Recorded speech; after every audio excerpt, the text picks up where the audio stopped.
માર્કના શુભ સંદેશમાંથી પાઠ અધ્યાય 3 કડી 7-12।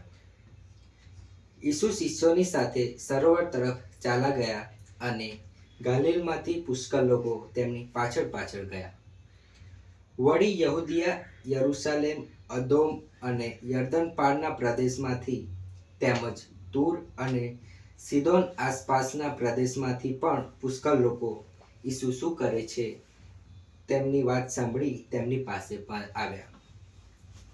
ભીડમાં પોતે કચડાઈ ન જાય એટલા માટે ઈસુએ શિષ્યોને એક હોડી તૈયાર રાખવા જણાવી, કારણ તેમણે એટલા બધા માણસોને સાજા કર્યા હતા કે જેમણે જેમણે કઈ રોગ હતો તે બધા તેમનો સ્પર્શ કરવા માટે ઘસારો કરતા હતા। અશુદ્ધ આત્માઓ પણ તેમને જોઈને પગે પડી પુકારી ઉઠતા હતા કે તું ઈશ્વરનો પુત્ર છે। પણ ઈસુ તેમને સખત તાકીદ કરતા હતા કે હું કોણ છું તે તમારે જાહેર કરવું નહીં। આ પ્રભુની વાણી છે, તે જ આપણો આધાર છે। ઈસુની જય। વાલા ધર્મજનો, વાલા યુવા મિત્રો, હું રાજી ખુશીથી આગળ આવું છું।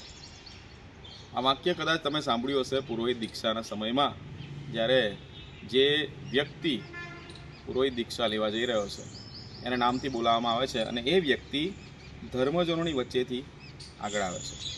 એટલે દરેક પુરોહિતને લોકો વચ્ચેથી પસંદ કરવામાં આવે છે, આપણે કહીએ છીએ।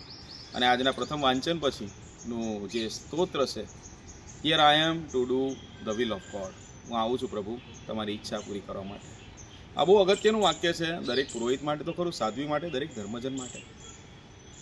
આજે વિશેષ કરીને માતા ધર્મસભા સંત મેરિયાના કોપને યાદ કરે છે। આ બહુ વિશેષ સિસ્ટર હતા। શા માટે કહું છું? જ્યારે આપણે યાદ કરીએ ફાધર ડેમિયન ઓફ મોલોકે, મોલોકે એટલે હવાઈનો એક ટાપુ કે જ્યાં એમને પુરોહિત દીક્ષા પછી મૂકવામાં આવે છે। દરેકનું સપનું હોય છે ને કે બહુ સરસ મોટો તાબો હોય તો કેટલું સારું। એમને એક એવા ટાપુમાં મૂકવામાં આવે જ્યાં બધા કોઢિયા જ રહ્યા છે, બધા કોઢિયા। હવે કોઢિયાઓની વચ્ચે કોઈ તંદુરસ્ત વ્યક્તિ હતા તો એ માત્ર એ હતા, અને બીજા એટલે સિસ્ટર મેરિયાના કોપ। અને ફાધર ડેમિયનના મૃત્યુ પછી હવે કોઈ હતું નહીં ત્યાં એ ટાપુ પર કામ કરવા માટે।